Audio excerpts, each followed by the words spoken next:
Hey everyone, hope you guys are all doing well. Today Team AJ is bringing you along to Nashville, Tennessee. But don't go, cause we always say welcome to Nashville. Nashville was my second home growing up. My grandparents retired down here because my aunt used to work in Nashville, and as kids we got to experience the Grand Ole Opry, Opryland theme park, and so many other things. So it's an honor to be here in Nashville and also continue on my family's love for Nashville as well. So today we're bringing you along to the Johnny Cash Museum here in downtown Nashville. So guys, for those that love Johnny Cash, this is gonna be your video. He was truly a legendary country music songwriter, producer, director, and he did everything, and they also say he was an awesome human being. Also, this museum pays tribute to his beautiful wife, June Carter Cash. This is the largest collection of memorabilia of Johnny Cash in the world here at this museum. It pays tribute to the life, the legacy, and all the beauty of Johnny Cash and his beautiful wife and the Carter family as well. So we are excited to be here. It's an honor to be here. Thank you to the Johnny Cash Museum. We've had this in the making for a very long time. Thank you for inviting us. We are honored to be able to show the world this because we want you to come to Nashville and come see the Johnny Cash Museum here in downtown Nashville. Let's go have a great time and enjoy this beautiful museum. Let's go. So if you love Johnny Cash, you are going to be in love with this store because there are so many things you can purchase. They got amazing shirts, they got records, statues, buttons, books. On top of it, look at this. They have artifacts here. I lived in New York at the time of 9/11, and they have a couple of beautiful tributes here. Steel from the World Trade Center, 9/11, 2001. A gift from Stanley Conroy, the general foreman of the Freedom Tower in New York City. This is some of the metal from the original towers, and they did a tribute and dedicated this to the museum. Wow. You can learn how to cook with the Cashes. Amongst all types of fun stuff here. I get my wife one of these lunch boxes. Like treat her like she's a kid. I miss my lunch boxes. I think we need a Johnny Cash one. They got everything here. This is an awesome gift shop. Also here at the museum, you can purchase a lot of books, even cookbooks, CDs, music, records, and they also have here the House of Cash. This is the legacies of my father, Johnny Cash, by John Carter Cash. He did a book in memory of his father, and he has so many pictures in here, so many stories, some original copies of original letters. Aww. For $1,000, you can get a hand-signed Johnny Cash full-color headshot. That's beautiful with his original autograph. That's Yes. really nice. I'm going to show you a little bit of this merch through the world famous, always imitated but never duplicated, merchandise montage mode starting right.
There's a wall of the history of Mr. Cash, everything from the 1950s to the 2000s. And he was truly relevant in every single decade that they show here. And and we're going to only give you an overview. We're not going to record everything that you see here because we want you to come out yourself and see all the awesomeness that is the Johnny Cash Museum. For example, in the 2000s, because he died in 2003, they tell you he won a Grammy for Best Country Vocal Performance. He recorded the song Hunt with 9 Inch Nails, amongst many other things here, as you see here.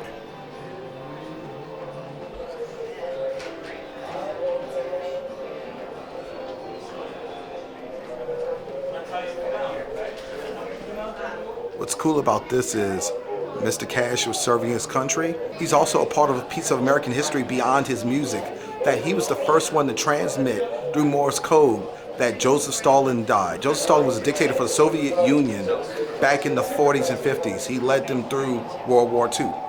And Johnny Cash was actually the person who was the operator who transmitted that information to the United States military and quite possibly to the rest of the world. That is bloody brilliant. This whole section is dedicated to Johnny Cash's connection to the prison system.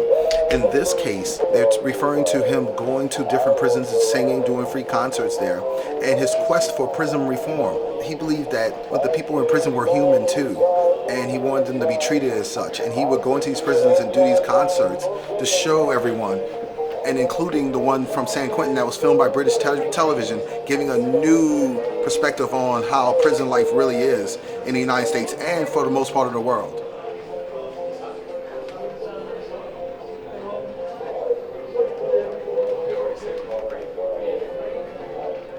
This is the area where they're showing all of Johnny Cash's records, silver, gold, platinum, all of them are showed right here.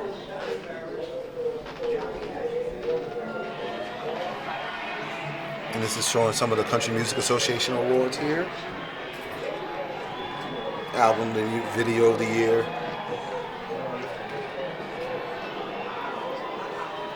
And single of the year.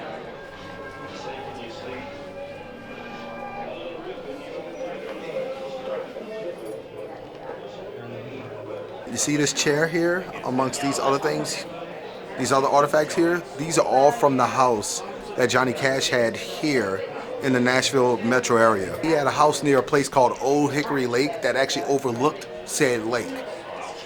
This is all telling you about everything here. How it's a 14,000 square foot house on the side of a cliff, because that area, especially in east of downtown Nashville, is very hilly. My grandparents retired down in Nashville because my aunt lived in Nashville. After college, she moved down here and she got an awesome job. My aunt used to work for a very big network down here, and as kids, we had priceless experiences and priceless memories. And one of the memories is being on Old Hickory Lake. My grandfather brought his boat down here from New York, and we used to go on Old Hickory Lake as kids all the time, jump in the lake, go swimming. And that's how I knew about Old Hickory Lake. Real quick, I want to explain to you what happened. The Cash family lived in this property for many years until their death. In 2006, it was bought by Barry Gibb of the Bee Gees. In 2006, in the midst of a renovation that was going on inside, a spark ignited flammable preservatives being used on the house, and it went up in flames. The lake house was burned to the ground at that point. And this stone wall that you see here was actually excavated by the permission of Mr. Gibb from that very property. Also, we want to mention that Roy Orbison was a neighbor of Johnny Cash. And what happened is Roy Orbison had a house fire, and the house burnt down, and 2 of his kids passed away in the house fire. So that was extremely sad. Johnny Cash ended up purchasing the property from Roy Orbison, and when he purchased it, he made a promise to Roy Orbison that he would put orchid trees on the property as a dedication and the memory of his children that were lost in the fire. So,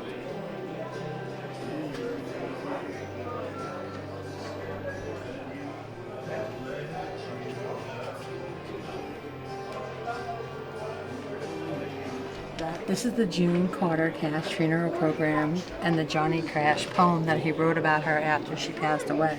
The program, a poem Cash wrote after his return home from the cemetery following June's burial following June's burial ceremony. So she is buried in Hendersonville, actually the cemetery that actually we're going to show you at the end of this video as a loving tribute to the Cash family. They are buried on top of a hillside, gorgeous, together and with their family. And it's literally less than 5 minutes from where they used to live. We're going to show you a little bit of that at the end of this video as a tribute. But yeah, they were very in love. You see these people lining up. There's a video playing in the background of Mr. Cash. We can't show any of that. I'm going to show what I can over here. I just wanted to let you know they have all types of different interactive exhibits, video, you name it, they have it here. It's truly a fully functioning museum experience. So also, if you didn't know a lot about Johnny Cash or June Carter Cash, you're going to learn here at this museum, because everyone probably have heard the name, even if you didn't follow him, you didn't watch any of his concerts, you didn't watch any of his documentaries. You're going to learn so much about them today and what they've done. I mean, we weren't sure how big this was, but we know this is some collection they have here. If you can come downtown to Nashville in the city and check this out, and especially if you love Johnny Cash and June Carter Cash, I mean, you're going to love this museum.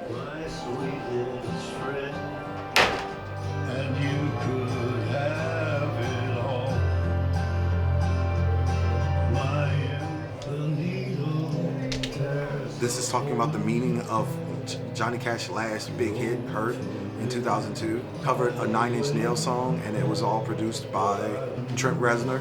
This is the end of a legacy. We're going into the theater section here, and this theater section has a video playing that we can't show, but I can show you this real quick.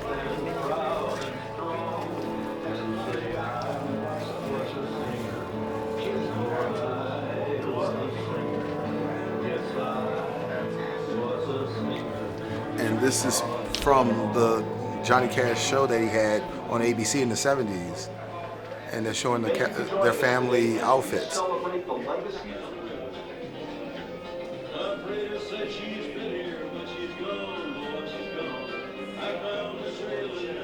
This is how Mr. Cash celebrated his love to his wife, and you see a lot of things with hearts designed. He loved giving hearts, especially on Valentine's Day, so everything was a heart. June, my love, my life, for life, Johnny Cash.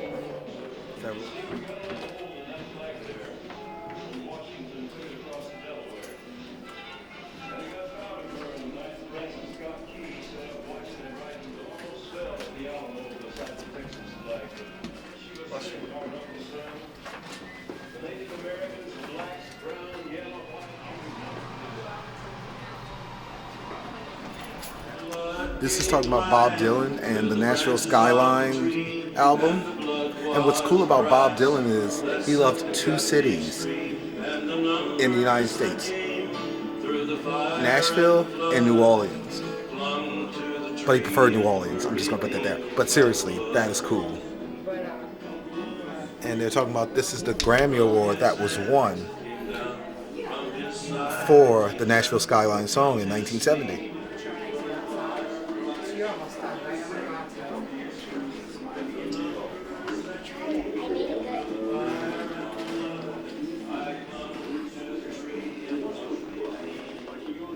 This is a whole exhibit dedicated to Walk the Line, the movie about Johnny Cash and June Carter Cash.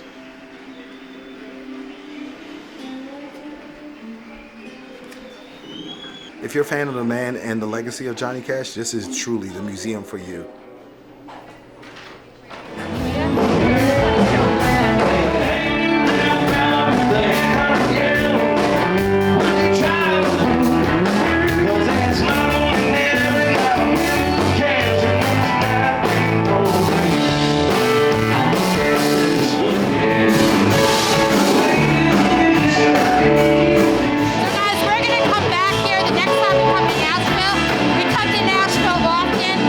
My family.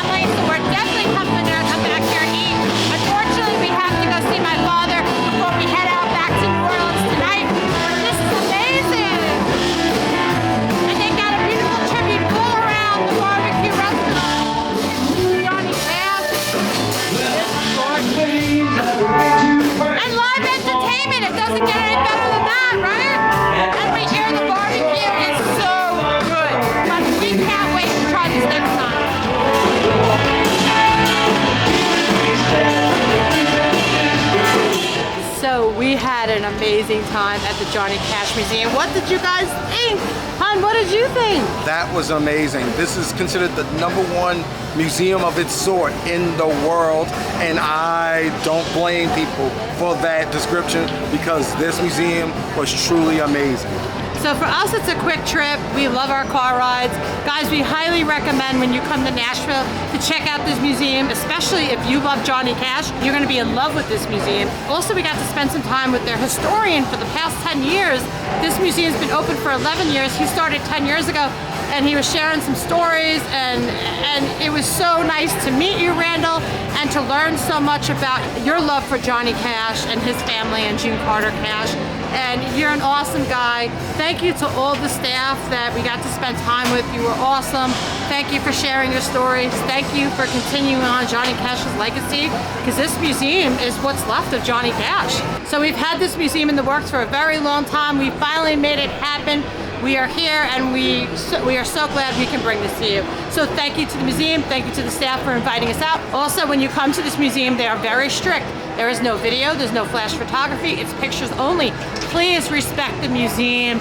The only reason why we are showing you this is because we have permission from the museum. We had express written permission. Yeah, so thank you guys, we love you, truly appreciate you. Also, at the end of this video, we're gonna pay tribute to Mr. and Mrs. Cash, and we're going to show you the burial site, their final resting place, and show the beauty of where they are together forever along with their family. So with that said, we want to thank the museum again. We also want to thank you guys for watching. Yeah. And les bon temps roulés. Let the good times roll.